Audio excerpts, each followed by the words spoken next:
Beliau sakit beberapa hari ya, itu yang terucap di lisan beliau ya, adalah beliau sering mengatakan wa islama, wa islama, wa islam.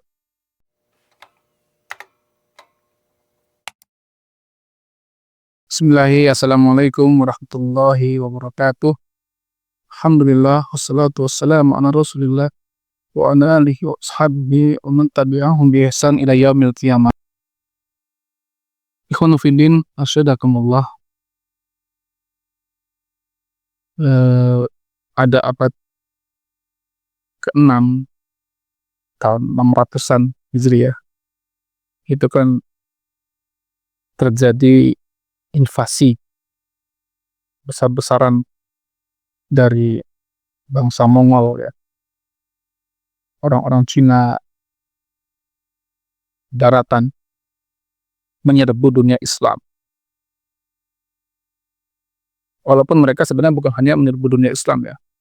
Mereka juga menghancurkan Cina, Korea, dan masih banyak negara-negara lain. Nah, salah satu pahlawan Islam yang berhasil menghalau serangan bangsa Mongolia ini adalah Sultan Malikul Muzaffar, atau beliau punya nama kecil yaitu Mahmud, kemudian berganti nama menjadi Saifuddin Qutuz ya. Sultan Malikul Muzaffar ini ya adalah seorang penguasa Mesir ya, yang sangat handal, yang sangat tangguh, hebat, yang berhasil memimpin kaum muslimin untuk mengalahkan pasukan Tartar, pasukan Mongolia. Banyak kisah-kisah sejarahnya Pak ya. Cuman kita mungkin nggak terlalu banyak menceritakan di sini ya, karena keterbatasan waktu. Dan walaupun beliau berhasil mengusir orang-orang Tartar atau bangsa Mongol ini, sayangnya beliau ini malah terbunuh oleh orang kepercayaannya sendiri akhirnya, oleh panglima perangnya, yang dulu juga teman kecil beliau ya, mantan seorang budak, yaitu Bibris ya, yang nanti juga akan menjadi penguasa Mesir juga. Nah, ketika selesai ditujah ya, atau ditusuk dari belakang, beliau sakit beberapa hari ya, itu yang terucap di lisan beliau ya, adalah beliau sering mengatakan wa islama, wa islama, wa islam. Kalau bahasa kita itu ya, bagaimana nasib agama Islam ini ya, bagaimana nasib agama Islam ini. Masya Allah Pak ya, kata-kata yang beliau ucapkan ini itu mirip benar dengan kata-kata Nabi Muhammad SAW ketika beliau menjelang meninggal dunia. Kan? Di antara yang Nabi ucapkan sebagai nasihat juga bagi orang-orang yang hadir ketika itu, Nabi selalu mengulang-ulang kalimat ummati, ummati ya. Umatku, umatku. Bagaimana nanti nasib umatku ini sepeninggal aku nanti. Kan? Ini adalah figur-figur pemimpin sejati. Walaupun Sultan Muzaffar ini atau Saifuddin Qutuz ini sebenarnya punya kekasih, punya istri yang sangat dia cintai, yang sudah terbunuh terlebih dahulu di medan perang, yaitu Ratu Jalinar ya. Tapi dia nggak mengucapkan kalimat Jalinar itu ya. Ya. Yang dia ucapkan, yang ada di kepala dia adalah wa islama, wa islama. Bagaimana Islam ini ya. Nabi juga kan mencintai Aisyah dan Nabi SAW meninggal di rumah Aisyah dan Nabi meninggal di pangkunya Aisyah dan Nabi tidak mengucapkan nama Aisyah. Nabi mengucapkan ummati, ummati, umatku, umatku.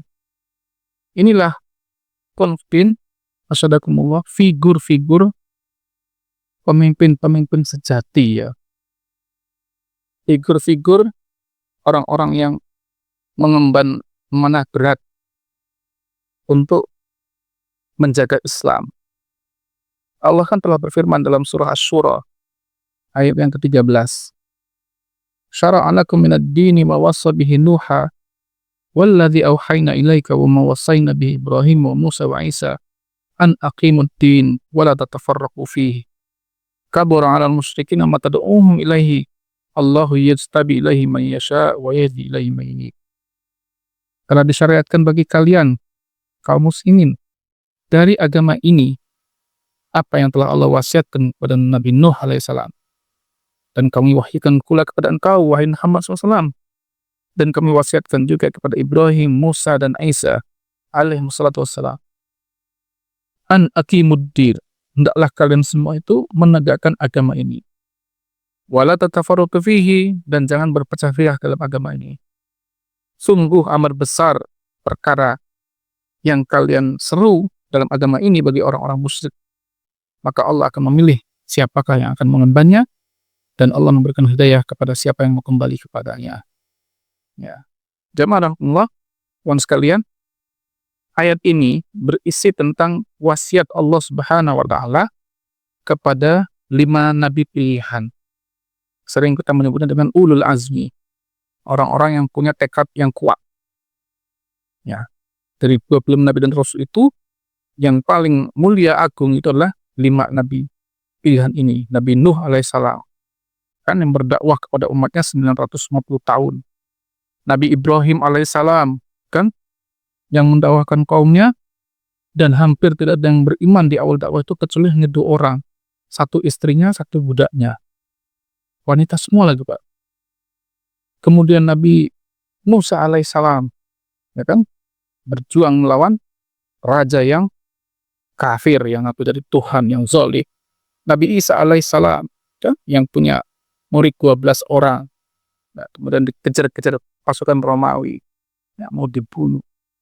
5 nabi dan rasul ini ya adalah orang-orang yang Allah wasiatkan kepada mereka semua, dan hakikatnya wasiat ini juga akan sampaikan juga kepada kita. Yaitu apa? 2 wasiat Allah kepada mereka. An aqimuddin. Yang pertama, hendaklah kalian tegakkan agama Islam. Yang kedua, wala tatafarraqu fihi, jangan suka berpecah belah. Ya. Kita itu, Pak, kalau dapat wasiat dari orang, ya, orang tua apalagi, itu kan kita akan jaga dengan sekuat tenaga kita. Bahkan tidak dikit orang itu yang tetap melaksanakan wasiat dari orang tuanya, walaupun wasiat itu mungkin mengandung sesuatu yang salah tuh, mengandung kemaksiatan. Nah, ini wasiatnya dari Allah Subhanahu wa taala Tuhan kita, ya, kepada para nabi dan kepada para umatnya. Satu adalah hendaklah kalian semua menegakkan agama. Islam itu, Pak, ketika dia tegak jaya aja dulu ya, kita disebut tetap menegakkan Islam. Maksudnya apa? Menjaga jangan sampai Islam ini runtuh. Apalah lagi sekarang ya, yang kita tahu fenomenanya kan, ya, Islam ini dalam keadaan tidak baik-baik saja gitu. Ya, di mana-mana umat kita dalam keadaan tertindas. Di mana-mana umat kita dalam keadaan ya sengsara. Kalau nanti insya Allah saya buat video khusus, Pak, tentang keadaan umat Islam yang bagaikan kata Nabi SAW, seonggok makanan di atas meja, mau dimakan dengan orang-orang yang sangat banyak. Nah, inilah ya kondisi umat kita hari ini, Pak. Allah wasiatkan kepada kita, hendaklah kalian menegakkan agama ini, ya kan?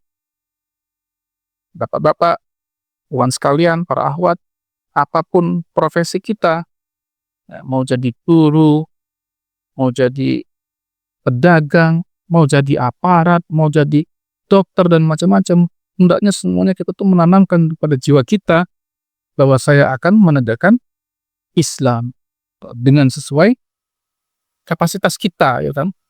Semua yang kita lakukan inilah untuk Islam. Wala tatafarraqu fihi, yang kedua, jangan berpecah belah gitu loh.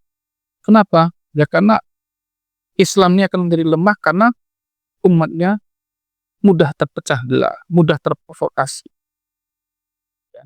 Alhamdulillah sekitar beberapa hari yang lalu ya, pada hari Sabtu itu, saya bisa hadir di acara Indonesia Berdoa ya, Istimewa Para Ulama di Kota Baru dan Lampung. Acara yang diinisiasi oleh Jamaah Tabligh, teman-teman Jamaah Tabligh ini dihadiri estimasinya sekitar 5 juta orang. Insya Allah, 5 juta Pak. Kami hadir tuh kata teman saya yang datang dari Magetan, Jawa Timur, Temboro, Ustadz Ibn Al-Arif. Beliau bawa jemaahnya itu 50 bis ya. Kata beliau ini udah hampir sekitar 3 jutaan yang datang. Masya Allah ya. Ini adalah sesuatu yang sangat luar biasa Pak. Umat bisa berkumpul, jutaan orang itu kan bukan sesuatu yang mudah. Apalagi teman-teman Jamaah Tabligh yang memang sudah terkenal ya sebagai ujung tombak dari dakwah kepada umat ya. Ini nggak bisa dianggap sepele Pak sekalian ya. Mereka orang-orang yang mau berkorban dengan jiwa raganya, dengan hartanya, kan? Meninggalkan anak istrinya, pergi mengembara ke seluruh penjuru dunia. Untuk apa? Ya untuk menyebarkan Islam, untuk mendapatkan Islam, untuk mengajak orang-orang yang sudah Islami agar lebih serius berislam. Ayo ke masjid Pak. Masya Allah. Saya sendiri kalau disuruh jadi kayak mereka mungkin saya nggak mampu ya. Gedorin pintu-pintu orang, assalamualaikum, assalamualaikum. Bapak seorang Muslim bukan? Kenapa Bapak nggak masuk masjid? Itu kan istilah kasarnya butuh muka tembok ya Pak ya. Butuh muka tembok. Nggak ada rasa malu lagi gitu loh. Kenapa? Karena ini adalah dakwah gitu ya. Ya, Islam ini memang harus ada orang-orang yang ya, berada di ujung tombaknya menerapkan Islam. Makanya saya sedih sekali kalau ada teman-teman dari kelompok-kelompok lain itu yang meremehkan ya teman-teman Tabligh dengan mudah mengecap mereka dengan cap-cap yang buruk. Ya, walaupun saya juga tidak mengatakan mereka maksum dari kesalahan, enggak. Ya, mereka juga manusia biasa. Tapi kalau kita tuh jadi orang itu, jadilah orang yang insaf, yang adil. Melihat orang, kelompok itu bukan hanya dari satu sisi, bukan hanya dari kekurangan. Coba lihat kelebihan-kelebihan yang sudah mereka lakukan. Nah, mudah-mudahan sedikit bermanfaat bagi saya dan ikhwan sekalian. Marilah kita menjadi para mukimuddin, orang-orang yang siap menegakkan agama kita ini dengan segala kemampuan yang Allah berikan kepada kita. Barakallahu fikum. Lebih kurang mohon maaf. Assalamualaikum warahmatullahi wabarakatuh.